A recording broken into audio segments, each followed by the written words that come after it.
Hello friends, welcome back to the Phantom Diary channel. Today, we have a scary story about a family who rented a cabin in a quiet area near the forest. But they didn't know that a terrifying creature lived in the forest. How will it turn out? You will soon find out.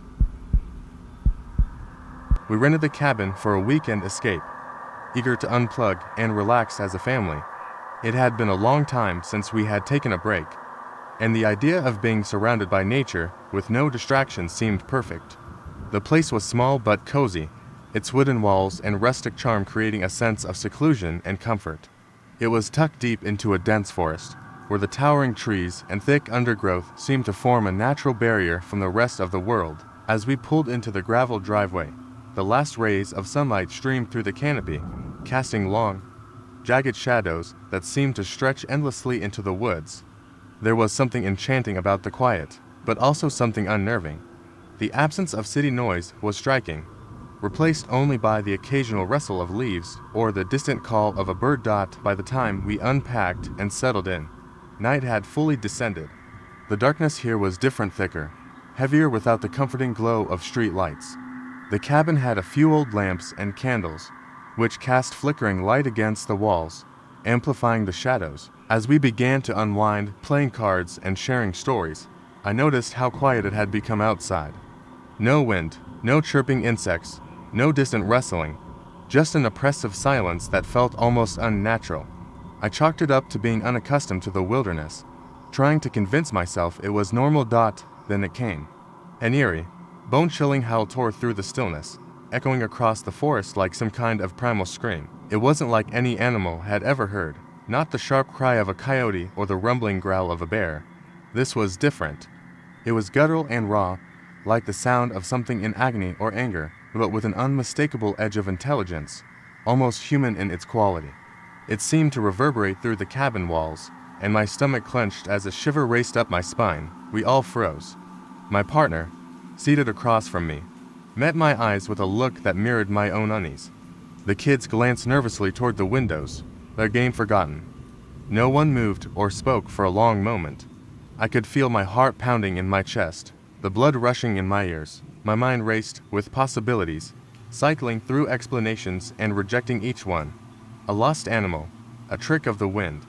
Something about the sound felt wrong, unnatural, but I pushed those thoughts aside. Eventually, someone muttered a weak joke, trying to lighten the mood, but it fell flat. We exchanged uneasy glances, each of us silently deciding not to dwell on it. This was, after all, supposed to be part of the wilderness experience. Encounters with nature, strange sounds in the night, stories to laugh about later. Clinging to that thought, we shuffled off to bed, locking the cabin doors behind us. As we lay in the creaking old beds, the house settling around us, I couldn't shake the unease gnawing at me. Every creak of the floorboards, every whisper of wind through the trees set my nerves on edge. My mind kept circling back to that sound. What kind of creature could make a noise like that? Why did it sound so close, as if it had been right outside? I wanted to believe it was nothing, just another harmless oddity of the forest, but I couldn't convince myself. Even as I closed my eyes, the howl lingered, echoing in the corners of my mind. It was a long time before I fell asleep. The next morning, after a restless night filled with fragmented sleep and vivid dreams of glowing red eyes in the forest, I decided to ask around. The cabin area had a handful of other families scattered among the trees, each tucked away in their own little pocket of wilderness. I figured someone else must have heard the howl. The idea of uncovering a logical explanation comforted me, even as part of me hesitated, fearing what I might learn. After breakfast, I ventured out, making my way to the nearest cabin. Approaching casually, I waved to the first group I saw, a family with a couple of kids playing near a fire pit. I introduced myself and mentioned the sound we'd heard the night before, trying to keep my tone light, as if I were simply curious. Their reaction was polite but evasive. The father shrugged and said they'd heard strange noises once or twice during their visits, but figured it was just wildlife. When I pressed a little further, he laughed nervously and said they didn't pay much attention to it. The mother busied herself with packing up their outdoor gear, avoiding eye contact. Something about their demeanor felt rehearsed, as if they'd agreed not to discuss it. Undeterred, I moved on to another cabin. This time, an older couple answered my knock, their faces weathered and kind. They invited me to step onto their porch, and I repeated my question. The woman exchanged a glance with her husband before speaking. She admitted they'd heard the howls on multiple occasions during their stays, but said they'd never seen anything. Her voice was calm, but there was a hint of unease in her expression. The man, however, remained silent, his jaw tight as he stared out toward the trees. It felt as though they, too, were withholding something. When I asked if they had ever gone to investigate, the woman shook her head emphatically, saying the forest was no place to wander after dark. That was the end of the conversation. Frustrated and a little unsettled, I decided to try one last cabin before giving up. This one was farther away, its porch cluttered with gear that suggested the resident might be a regular camper or hunter. I knocked, and a man in his late 40s answered. He was rugged, his clothes worn from use, and his eyes sharp with curiosity as he sized me up. When I brought up the howl, he didn't react with dismissal or avoidance like the others. Instead, he leaned in closer, glancing around as if checking whether anyone else might be listening. His voice dropped to a near whisper when he spoke. He told me he had heard the sound more times than he could count. Most nights, he ignored it, but once, his curiosity got the better of him. He grabbed a flashlight and ventured into the forest, heading toward the source of the noise. What he saw, he said, changed him forever.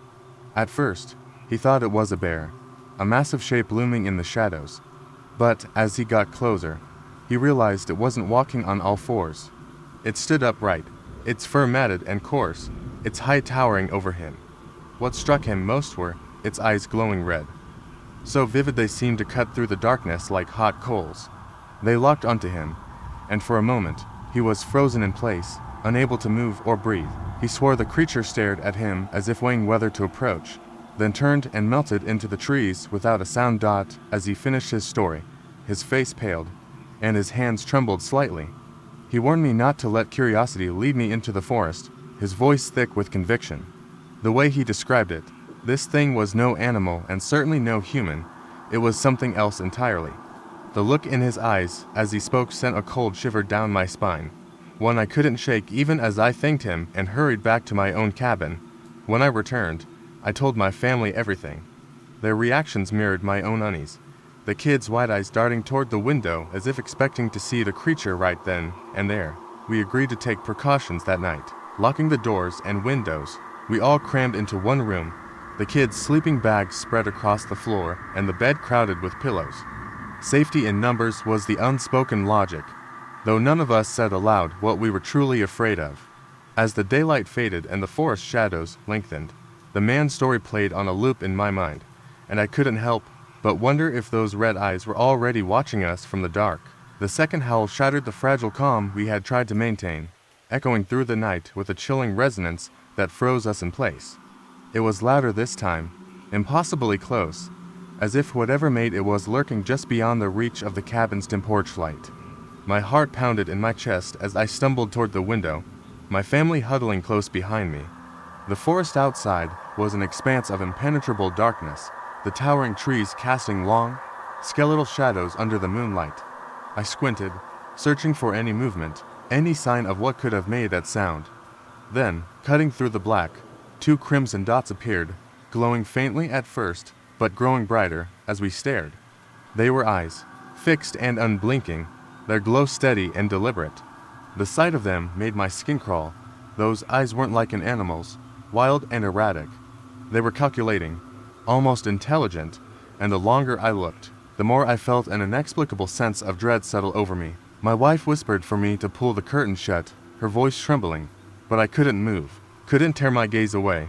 Before we could fully process what we were seeing, a new sound cut through the stillness, the slow, deliberate creak of a door opening. It wasn't ours. My stomach dropped as I realized it was coming from the neighboring cabin. The man who had shared his story with me earlier stepped outside, his movements calm and purposeful, as if he had done this 100 times before. He was dressed in a heavy coat, but his feet were bare, crunching softly against the frost-covered ground. He didn't hesitate or look around. Instead, he walked straight toward the gate that marked the edge of the forest, his posture rigid and unnatural. almost as if he were in a trance. I barely had time to whisper to my wife to stay quiet before movement at the tree line caught my eye. My breath hitched as a massive figure stepped into the clearing. It was unlike anything I had ever seen, towering over the man with ease, its sheer size defying logic. The creature's fur was dark and matted, clinging to its muscular frame like a shroud. Its shoulders were hunched, its arms long and sinewy, ending in clawed hands that swayed at its sides as it walked upright. Its gait was unsettling, somewhere between animalistic and disturbingly human. I could feel my pulse in my ears as it closed the distance to the gate in just a few strides. What happened next made my blood run cold. The creature didn't lunge or roar as I had expected. It didn't attack or even appear aggressive. Instead, it stopped in front of the man, its glowing eyes locked onto him with an intensity that made me want to shrink back from the window. The man stood completely still, his expression unreadable, as if he were awaiting instructions. Slowly, almost gently, the creature extended one of its massive claws. In its grip, it held something small and dark, though I couldn't make out what it was from this distance. It placed the object into the man's outstretched hand with a deliberate precision that made my stomach churn. The man didn't flinch or hesitate. He nodded once, his movements mechanical, then turned on his heel and walked back toward his cabin, clutching the object tightly. He stepped inside without a backward glance, the door clicking shut behind him as though nothing had happened. The creature lingered for a moment longer, its glowing eyes scanning the cabins with a slow, deliberate sweep. For one horrifying second, I thought its gaze had locked onto our window, and I instinctively pulled my family closer, holding my breath. But then it turned, retreating into the forest with a grace that belied its size, vanishing into the shadows as if it had never been there at all. We stood frozen by the window, our breaths shallow, the weight of what we had just witnessed pressing down on us like a physical force. My mind raced with questions. What had it given the man? Why had he accepted it so willingly, so calmly? The rational part of me screamed for answers, but deep down, I knew there were none. Whatever this was, it wasn't something that could be explained or understood. It was something ancient, something otherworldly, and it had been here long before us. We backed away from the window, locking the doors and drawing the curtains tight. That night, sleep was a distant impossibility, every creak and rustle outside sending our hearts racing. We didn't sleep the rest of the night. Every creak of the cabin's wooden frame, every rustle of the wind outside, sent jolts of fear through us. We huddled together in the same room, blankets clutched tight, as if proximity alone could ward off the terror lurking just beyond the walls. The memory of those glowing red eyes burned into my mind, making it impossible to close my own. My wife clutched my arm, her grip firm and unyielding, while the kids lay curled up, their eyes wide open, staring at the ceiling. I kept glancing at the door, half expecting it to burst open at any moment, revealing the towering, fur-covered creature with its unnervingly human gait. When the first pale rays of sunlight began to filter through the blinds, the fear didn't dissipate as I'd hoped. It lingered like a heavy fog, pressing down on us as we began to move around the cabin. None of us said a word, the silence between us thick with unspoken agreement. This place was no longer a retreat or an escape. It was a place we needed to leave, and we needed to leave now.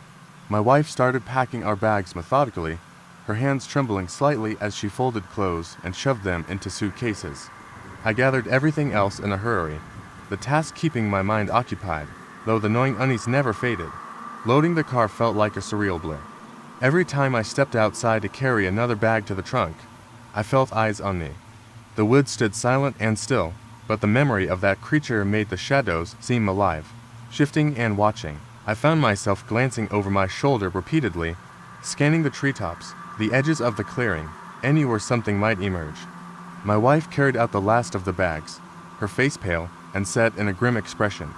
The kids, usually chatterboxes, climbed into the back seat without a single complaint or question. They didn't even bicker over who got the window seat. The fear had silenced all of us. As I started the engine, the sound of the car breaking the silence felt almost sacrilegious, like it would summon the creature back. My hands gripped the wheel tightly as we pulled away from the cabin, the dirt road stretching out in front of us like a lifeline. I kept checking the rearview mirror, half expecting to see the man or the creature standing in the distance, watching us leave. But the road remained empty, the trees closing in behind us as if swallowing the cabin whole. My wife finally broke the silence, her voice barely above a whisper as she asked if I was sure we hadn't imagined the whole thing. I didn't answer. I didn't need to. We both knew what we'd seen was real. The drive home felt longer than it should have, the weight of the night pressing down on us even as we left the forest behind. My mind kept replaying the image of the man accepting that object from the creature's clawed hand. What had it given him? Why had he accepted it so calmly, without fear? The questions spiraled endlessly, each one more unsettling than the last. Was it some kind of pact, a ritual, a payment for something unspeakable?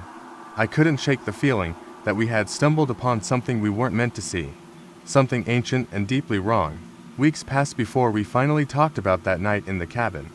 Even then, it felt like walking on fragile ground, as if speaking about it might make the creature appear again.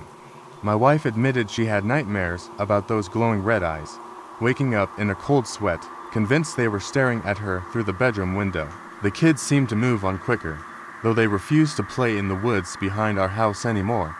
As for me, I became obsessed with trying to find an explanation, reading everything I could about local legends and cryptids.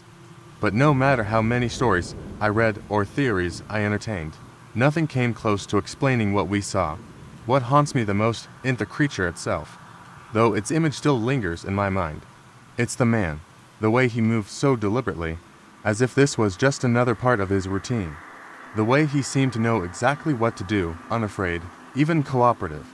Whatever understanding he had with that thing, it was something I couldn't begin to comprehend. It made me realize that the world is stranger and darker than I'd ever imagined, filled with things that defy reason and logic. To this day, I can't bring myself to return to the woods. Even driving past a densely forested area makes my pulse quicken and my palms sweat.